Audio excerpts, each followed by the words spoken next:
Meu nome é Domingos Rica, eu sou diretor da Rica Associados, empresa especializada em governança corporativa e sucessão familiar. O tema qual eu vou falar hoje é o executivo na empresa familiar. Porque todo mundo fala em empresas familiares, sucessão, profissionalização, mas como esse executivo deve exercer o seu papel dentro da própria empresa. Um dos principais pontos da empresa familiar é a cultura, o seu valor, o respeito pelas pessoas. Então não adianta entrar na empresa familiar como um grande executivo, como um grande responsável, só pensando em números, resultados, uma série de coisas, se eu não entender o que é o valor da empresa. O valor da empresa é o respeito pelas pessoas que trabalham na empresa. Isso foi um dos grandes ganhos que todos os donos de empresas fizeram ao longo dos anos. Todos eles dizem a seguinte coisa: a pessoa para trabalhar na empresa ela tem que entender e respeitar as pessoas, independentemente do seu cargo. Eu, como dono de uma empresa, eu passo a respeitar as pessoas me respeitam.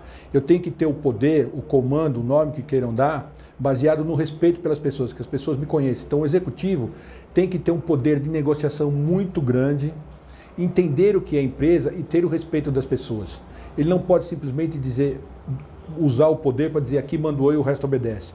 Esse não é o foco de uma empresa familiar. O foco de uma empresa familiar, ela é sempre, como eu digo, baseado na cultura do dono. Tem que ser muito de respeito, de palavra e de credibilidade. Se o executivo não entender isso, ele não vai conseguir sobreviver. O resultado é fundamental, o planejamento é também fundamental, tudo é importante. Mas só que antes de tudo isso, é entender como funciona a empresa, como as pessoas trabalham. Um processo de profissionalização ele não pode ser mudado do dia para a noite. Não que a empresa tem que ser estagnada, o executivo tem que entender isso. Ela tem que sempre, cada vez mais crescer.